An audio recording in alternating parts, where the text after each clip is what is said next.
오늘 함께 나누실 하나님 말씀은 창세기 34장 1절에서 14절입니다. 창세기 34장 1절에서 14절, 저와 여러분이 한 절씩 교대로 읽으시겠습니다.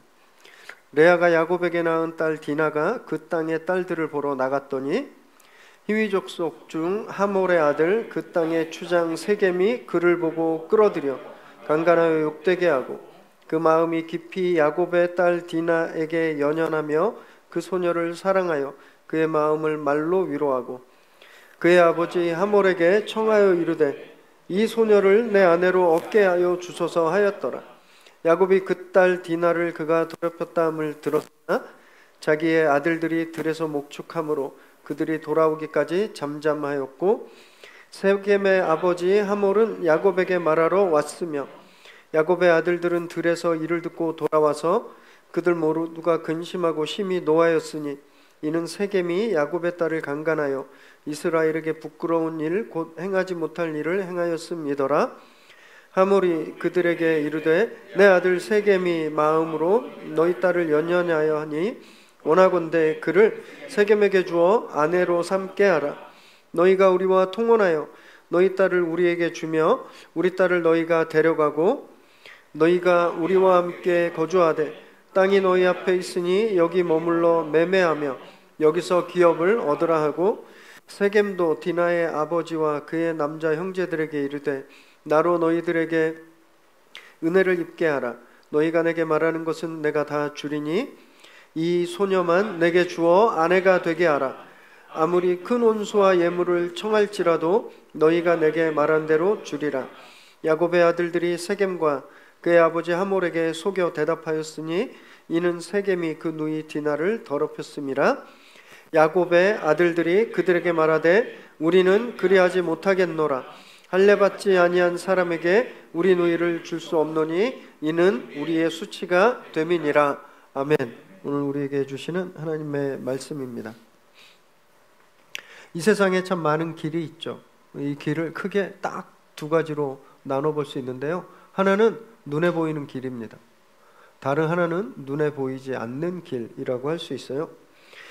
물론 눈에 보이는 길에도 많은 위험 요소가 있지만 눈에 보이니까 좀 조심하고 정신 차리고 주의를 기울이면 큰 위험은 좀 피할 수 있습니다. 그런데 눈에 보이지 않는 길은요, 아무것도 안 보이기 때문에 조그만 사고에도 큰 일을 당하게 되는 거죠. 지난 1월 29일 저녁에 미국 워싱턴 DC 상공에서 아메리칸 항공 여객기와 미 육군의 블랙호크 헬기가 충돌했습니다. 그래서 이 두 기기가 다 포토맥 강에 추락했어요. 그래서 이 두 항공기에 탑승하고 있었던 67명 전원이 사망했습니다. 2001년도 이후에 미국에서 발생한 최악의 항공사고다라고 기록되었는데 굉장히 안타까운 사연들이 있었습니다. 이 당시에 이 사고 여객기에는요, 미국 피겨 스케이팅 대표 선수들 그리고 코치들 가족들 총 20명이 타고 있었대요. 대부분 다 10대 초중반의 어린 학생들이었습니다. 더 안타까운 건요, 그 중에 16살 스펜서 레인, 15살 진아한 이 한국계 선수들 둘이 타고 있었고 이 아이들 엄마도 같이 타고 있었대요. 이 사고로 다 목숨을 잃었죠. 그래서 너무너무 안타까워요. 미 국가교통안전위에서 조사를 했는데요, 정확한 이제 원인은 뭐 이거다라고 할 수 없지만 어떤 조사를 냈냐 하면 충돌했을 당시 이 여객기와 헬기가 같은 고도에 있었대요. 이거 무슨 말이냐 하면 여객기와 헬기가 같은 길 위에 있었다라는 겁니다. 관제탑에서 이 헬기에게 빨리 비켜라, 앞에 여객기가 있다라고 경고를 했는데 헬기 조종사가 그 말에 순종하지 않았어요. 그래서 직진했다가 사고가 난 거죠. 뭐라고 추측하냐면요, 그 직전에도 워낙에 워싱턴 DC 이 공항이 워낙 분주한 곳이기 때문에 그냥 계속 관제탑에서 지령이 내려온다라는 거예요. 충돌하기 직전에도 여객기가 앞에 있으니까 피해라 그래서 피했대요. 블랙호크가. 그랬는데 또 피하라 그러니까 조종사 눈에는 안 보였던 거예요, 그 비행기가. 그리고 조종사가 생각하기는 아까 피한 걸 지금 또 반복하나 보다 생각한 겁니다. 그래서 기술을 틀지 않았어요. 그래서 이 사고가 난 겁니다. 이 베테랑 조종사였다고 해요, 이 헬기 조종사는. 그런데 이 베테랑 조종사의 눈에도 하늘길이 안 보이는 겁니다. 이 길이 안 보이는 거예요. 그래서 조종사들은 정말 무조건 자기 눈에 아닌 것처럼 보여도 무조건 관제탑의 지시에 따라야 합니다. 왜냐하면 조종사는 안 보이는 길이 관제탑에선 보이거든요. 레이더로 그 길이 보이거든요. 우리 삶도 이와 되게 비슷해요. 우리가 걷고 있는 인생길 있습니다. 우리 눈에 안 보여요. 내가 지금 앞으로 내일 어떤 길을 걸어가야 될지 여기서 지금 보고 계시는 분 계신가요? 아무도 없습니다. 우리 인생길도 눈에 보이지 않는 길이에요. 그래서 내 마음대로, 내 감각대로 가다 보면 반드시 큰 사고가 나는 거죠. 오늘 본문에 나오는 야곱이 그 일을 경험합니다. 하나님께서 관제탑에서 야곱에게 지시했습니다. 너는 베델로 가라 지시했어요. 그런데 야곱이 가다가 자기 눈에 세겜이 너무 좋아 보이니까 거기에 머문 겁니다. 관제탑의 지시에 따르지 않은 거예요. 그래서 오늘 이 가문에, 이 가정에 굉장히 비극적인 일이 벌어지게 되는 겁니다. 말씀을 나누실 때 저와 여러분은 우리 인생의 관제탑 말씀에 정말 늘 순종해야 되겠다, 이런 결단을 하는 그런 시간 되시기 바랍니다. 1절과 2절 말씀 읽습니다. 레아가 야곱에게 낳은 딸 디나가 그 땅의 딸들을 보러 나갔더니 히위 족속 중 하몰의 아들 그 땅의 추장 세겜이 그를 보고 끌어들여 강간하여 욕되게 하고.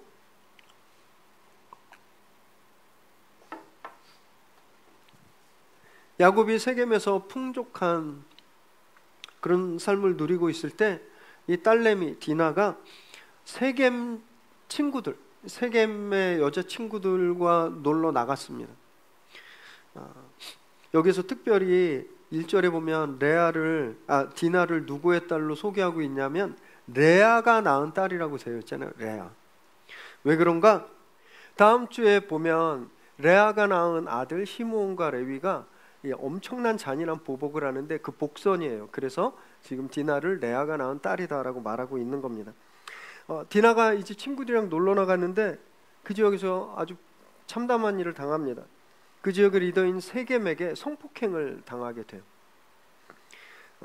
그래서 2절에 보면 이게 얼마나 비참하고 충격적인 사건인지를 매우 거칠고 강한 표현으로 이 일을 표시하는데, 욕망을 품고 강제로 취하고 폭력을 사용해서 더럽혔다 라고 말합니다. 그 2절에서 나오고 있는 그런 말이에요.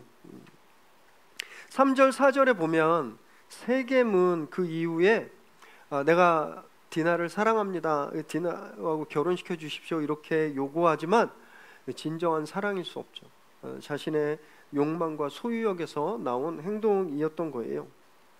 이 구절은 전통적으로 교회에 굉장히 컨트로버셜한, 굉장히 논란이 많은 그런 구절이었습니다.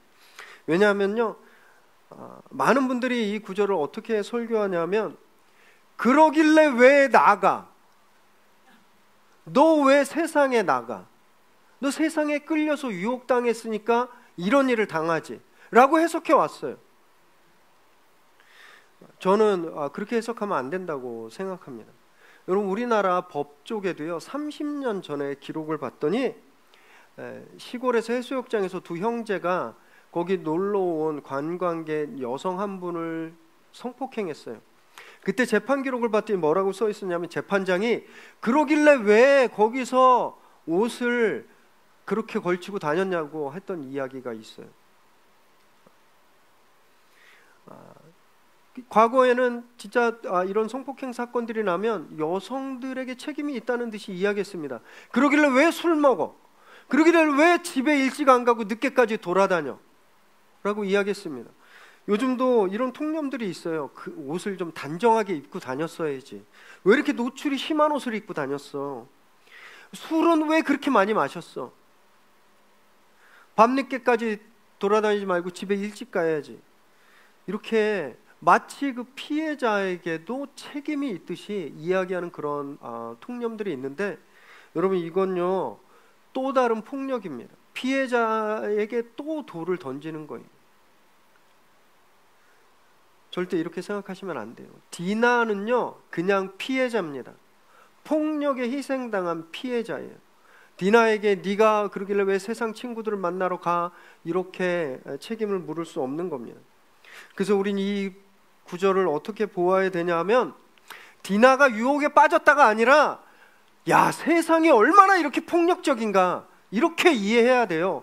내가 무슨 옷을 입든 내가 어떤 행동거지를 하든 상관없이 세상은 폭력적이다, 이렇게 해석해야 되는 겁니다. 그래야 우리가 어떻게 해야 할지 생각할 수 있죠.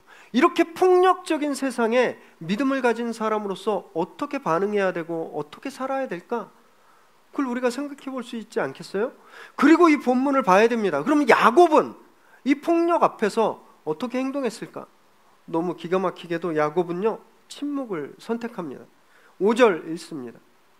야곱이 그 딸 디나를 그가 더럽혔다 함을 들었으나 자기의 아들들이 들에서 목축함으로 그들이 돌아오기까지 잠잠하였고, 자기 딸 디나가 성폭행을 당했다는 소식을 들었는데 야곱이 잠잠한 거예요. 침묵했어요. 어떻게 이럴 수가 있을까? 억지로 두 가지 이유를 한번 좀 생각해 볼 수 있습니다. 첫째는 세겜과의 관계 때문에 그랬을 거다라는 거예요. 이 도시 이름이 어디죠? 세겜. 이 사람의 이름을 따서 만들어진 도시예요. 그러니 이 세겜이 얼마나 막강한 파워를 여기서 가졌겠습니까? 근데 이 세겜이랑 갈등을 일으켜봐요. 나 지금 땅도 사서 집도 사고 우리간도 짓고 지금 여기서 터 잡았는데 이 지역의 막강한 권력자와 척을 지면 얼마나 살기 힘들겠어요.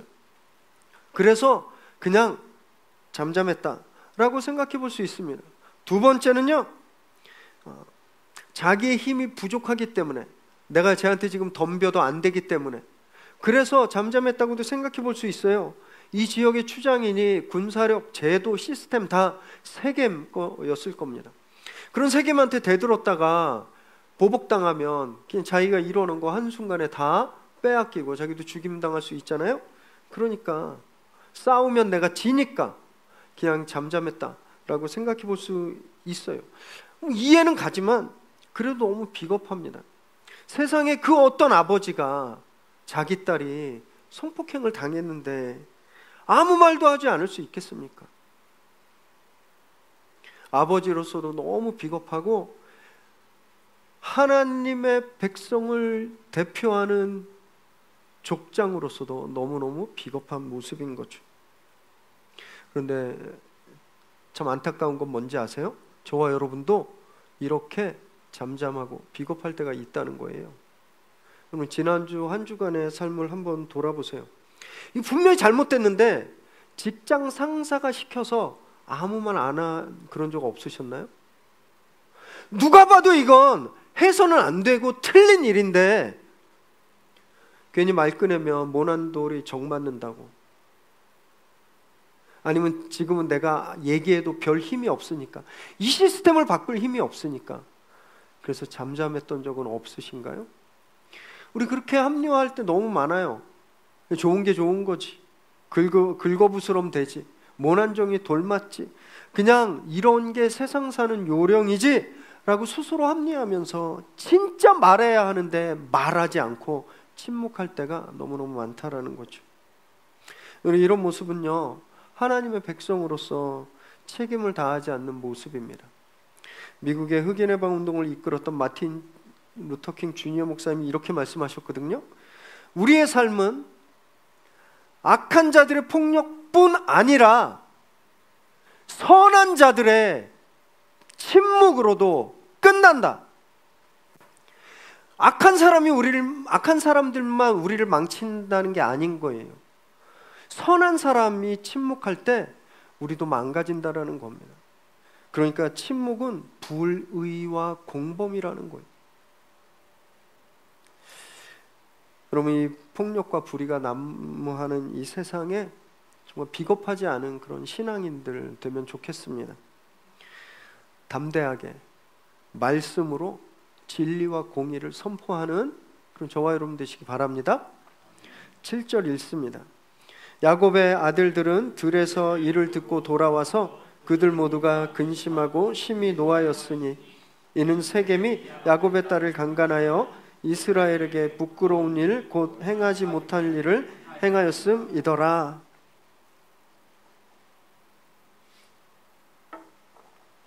아버지는 침묵으로 비겁했다면 아들들은 세상과 똑같은 모습으로 대응합니다. 집에 돌아와서 이 소식을 들으니까 분노했어요. 그리고 나서 이들이 선택한 방법이 뭐예요? 세상의 전매 특허인 속임수입니다. 거짓말하기로 해요. 8절에서 11절을 쭉 보면 세겜의 아버지 하몰이 야곱을 찾아와서 이왕 이렇게 됐는데 우리 아들 딸 결혼시킵시다. 두 집안이 한 사돈간이 되면 여러분들이 여기서 땅 마음대로 사고 안정적으로 살 수 있지 않나? 내가 서포트 하겠다라고 이야기해요. 너무나 달콤한 제안이고 야곱에게 큰 이익이 되는 제안이고요. 당시 시대의 문화적인 상황을 볼 때 그렇게 크게 무리 있는 일도 아니었어요. 지금 우리 생각으로 보면 이거 범죄잖아요. 내 여동생이 있는데 어느 놈이 여동생한테 못된 짓 하고 그리고 와서 결혼시키자 그러면 동생 내주겠습니까? 그냥 패겠죠? 그런데 당시 상황에선 이런 결혼도 인정되었습니다. 12절에 보면요, 결혼 지참금으로 무엇이든지 주겠다 그러고 백지수표를 주잖아요. 그 당시에 결혼 지참금보다 훨씬 더 많은 액수를 지금 세겜이 제시하고 있는 거예요. 당시 고대 근동에서는 바람직하진 않았지만 이 성폭력이 결혼의 수단이 되기도 했습니다. 주전 18세기에 함무라비 법전이 쓰여졌는데 그 법전 138조에 보면 이렇게 돼 있어요. 처녀를 강간한 남성은 여성 아버지에게 은을 지불하고 반드시 그녀와 결혼해야 함. 성폭행을 저지르면 돈 주고 결혼해라 라는 말이에요. 이거보다 한 800년 후에 쓰여진 주전 11세기에 쓰여진 중앙 아시리아법 제55조에도 보면 이렇게 되어 있습니다. 공공장소에서 처녀를 강간한 남성은 여성의 아버지의 요구에 따라 처형되거나 아니면 그 아버지가 원한다면 3배의 혼인 지참금을 받고 결혼을 시켜라 되어 있어요. 세상 법만 그런 게 아니에요. 성경에도 이런 법이 있습니다. 신명기 22장 28절과 29절 함께 읽을까요? 시작. 만일 남자가 약혼하지 아니한 처녀를 만나 그를 붙들고 동침하는 중에 그 두 사람이 발견되면 그 동침한 남자는 그 처녀의 아버지에게 은 50세겔을 주고 그 처녀를 아내로 삼을 것이라. 그가 그 처녀를 욕보였은즉 평생에 그를 버리지 못하리라. 성폭행을 했으면 아버지에게 은 50세겔을 주고 아내로 맞이해라 라고 하는 거예요. 지금 보면 이거 너무 얼토당토한 법이죠. 지금 보면 이거 진짜 받아들일 수 없는 너무나 폭력적인 법이에요. 그러나 그 시대상에 여성의 처녀성, 버지니티는요, 가문의 명예와 같은 거였습니다. 그리고 여기에는 경제적인 가치가 있었어요. 그래서 처녀인 딸을 시집 보낼 때 그 대가로 지참금 돈을 받는 거였습니다. 옳다가 아니라 그 당시의 시대 문화가 그랬다라는 거죠. 그런 시대에 여성이 그 버지니티를 잃어버렸어요. 처녀성을. 그러면 더 이상 사회적인 가치가 없어지는 거잖아요. 그럼 집안으로 버려지고 사회에서 버려집니다. 이 법들이 버려지지 않도록 최소한의 방어 장치가 된 거예요. 그래서 돈을 주고 아내로 맞이해라 라고 되어 있는 거죠. 무분별하게 이 폭력에 노출되었고 인권이 보호받지 못한 여인들에게 이 법이 최소한의 보호장치를 만들어 둔 것이 성폭행을 당했다면 돈을 받고 시집 보내라, 결혼시켜라 라고 하는 제도라는 거예요. 이걸 이렇게 이해해야 되는데 우리가 이것을 잘못 이해하면요, 야, 이거 성경 못 쓰겠네. 성경이 어떻게 이런 말도 안 되는 법이 있어? 하나님 말씀은 다 소용없어. 이 성경을 배척하게 되는 겁니다. 아니면 더 위험해지는데, 성경을 문자적으로 쓰여 있는 대로 막 믿는 사람들은 이걸 보면서 강제로 내가 좋아하는 여성 강제로 취하고 결혼해도 되는구나, 대가만 주면. 이런 위험이 있다라는 거죠. 우리는 성경을 그렇게 해석하면 안 됩니다. 이 당시 왜 이 사람들이 이런 법을 만들었는지, 왜 이것이 통용되었는지 그 사회적인 한계를 보고, 그렇다면 우리는 여전히 약자일 수밖에 없는 여성들을, 또는 이 사회에서 약자인 소수자들이 폭력에 노출되지 않도록, 이 폭력에 희생되지 않도록 우리는 무엇을 해야 하는가? 우리 그걸 고민해야 되는 거죠. 그게 성경을 제대로 보고 제대로 해석하는 겁니다. 다시 7절로 돌아가 보겠습니다. 이 디나의 오빠들이 분노했어요. 그런데 이들의 분노도 역시 그 시대 한계에 갇혀 있습니다. 자세히 보세요. 왜 분노했어요? 자기 여동생 때문에 분노했나요? 분명히 뭐라고 써있냐면 이스라엘을 모욕했기 때문에, 다시 말해서 자기 가문을 모욕했기 때문에 분노하고 있는 거예요. 자기 여동생이 얼마나 슬픈 일을 당했는가, 얘가 얼마나 슬플까, 얘가 얼마나 놀랐을까, 그것 때문에 분노한 것이 아니라 이놈이 우리 가문의 얼굴에 먹칠을 했어? 때문에 분노하고 있는 거죠. 비록 침묵했던 이 아버지보다는 낫지만 이 아들들도 똑같았습니다. 그래서 이들도 역시 잘못된 방법을 선택해요. 13절 14절 읽습니다. 야곱의 아들들이 세겜과 그의 아버지 하몰에게 속여 대답하였으니 이는 세겜이 그 누이 디나를 더럽혔음이라. 야곱이 아들들이 그들에게 말하되 우리는 그리하지 못하겠노라. 할례받지 아니한 사람에게 우리 누이를 줄 수 없노니 이는 우리의 수치가 됨이니라. 세겜과 그 아버지 하몰을 속입니다. 우리 집안은 할례받지 않는 사람들과 결혼할 수 없어. 너네가 할례를 받아야 돼 라고 말합니다. 야곱이 속임수 만렙이잖아요. 속임수 킹. 그 아들들도 속임수에 능하고 있는 거죠. 다음 주에 보겠지만 이 아들들은요, 세겜 부족 사람들이 너무 좋아서 할례를 받고 다 누워있는데 가서 아이부터 어른까지 다 몰살합니다. 제노사이드 시켜버려요. 물론 이 아들들의 분노는 정당했습니다. 자기 여동생이 몹쓸 짓을 당하고 자기 가문의 명예가 무너졌으니까 화가 안 나겠어요? 화내는 거 당연하죠. 그런데 그 방법이 문제였어요. 이 세겜이 디나를 사랑하는 마음은 별 문제가 안 됐지만 디나를 강제로 성폭행했잖아요. 그건 잘못된 것처럼 이 오빠들이 세겜과 똑같은 방법인 폭력적으로 이 문제를 해결하려고 하는 거죠. 더 큰 잘못은 뭔지 아세요? 그 수단으로, 그 도구로 신앙을 이용했다라는 거예요. 신앙. 할례를 받아라라고 했는데, 여러분, 할례는요 믿음의 백성들의 마지막 정체성이고 하나님 앞에 내가 하나님의 백성으로 살겠다고 하는 신앙 고백의 정수입니다. 그게 할례예요. 근데 이 귀한 신앙을 복수하는 데 사용했다라는 거예요. 이거 엄청난 죄악이죠. 그래서 이 아들들은 나중에 대대로 땅을 유업으로 받지 못하는 저주를 받게 됩니다. 진짜 그것처럼 땅을 소유하지 못하고 시므온 지파는 그냥 먼지처럼 흩어져서 사라지게 되거든요. 저는 설교 시간에 우리 성도님들 잘 아시겠지만 뭐 안 하면 저주받는다, 뭐 안 하면 벌 받는다, 이런 설교 단 한 번도 해본 적이 없습니다. 하지만 다른 건 몰라도 신앙을, 하나님의 이름을 폭력의 도구로 이용하거나 개인의 욕심을 채우기 위해서 사용하는 것은 반드시 저주받습니다. 반드시 저주받아요. 신천지, JMS 이단들 반드시 그렇게 됩니다. 하나님의 이름을, 성경 말씀을 교주의 욕망을 채우는 데 쓰고 또 교주의 사리사욕을 채우는 데 이용하는 건 절대 용서받을 수 없습니다. 하나님이 반드시 그 책임을 물으시고 저주하실 거예요. 정말 참담한 건요, 이런 만행이 요즘 교회에서 일어나고 있다는 겁니다.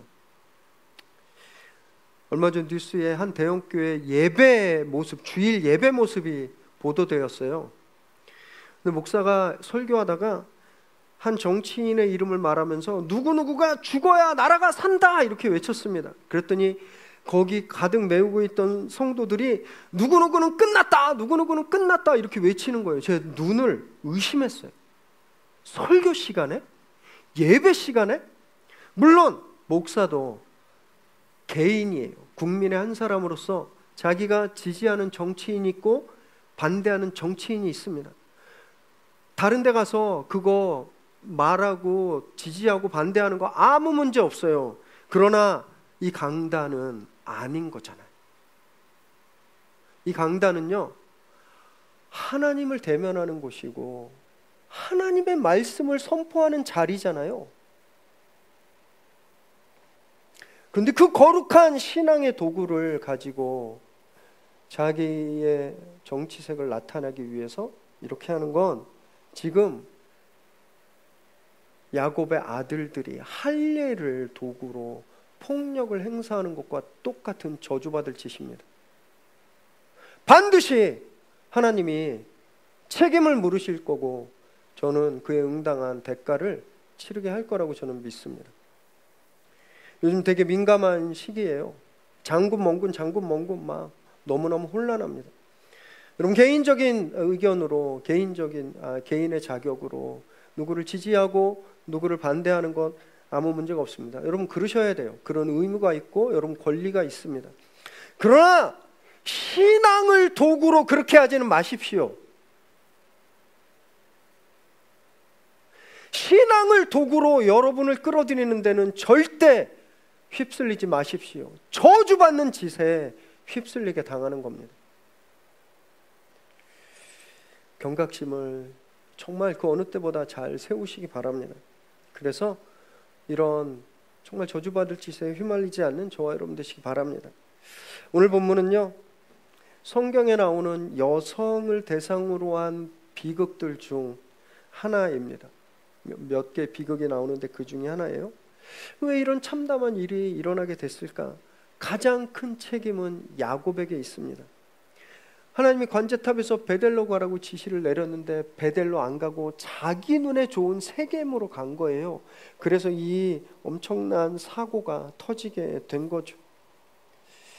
사랑하는 여러분, 하나님은요 지금도 관제탑에서 저와 여러분에게 베델로 가라 말씀하고 계십니다.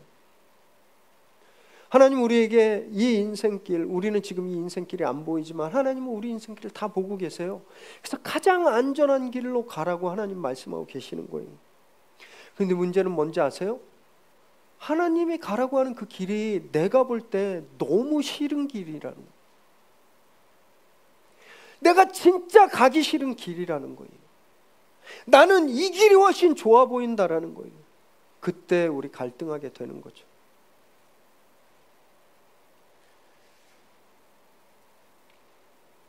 그렇게 우리가 갈등하고 주저하고 내 감각이 움직이는 대로 걸으면요, 오늘 이런 사고가 우리 인생에 닥치게 되는 거죠. 그래서 저와 여러분은 매일매일 끊임없이 말씀에 순종하는 연습을 해야 되는 겁니다. 새벽 예배가 그런 시간이에요. 함성이 그런 시간입니다.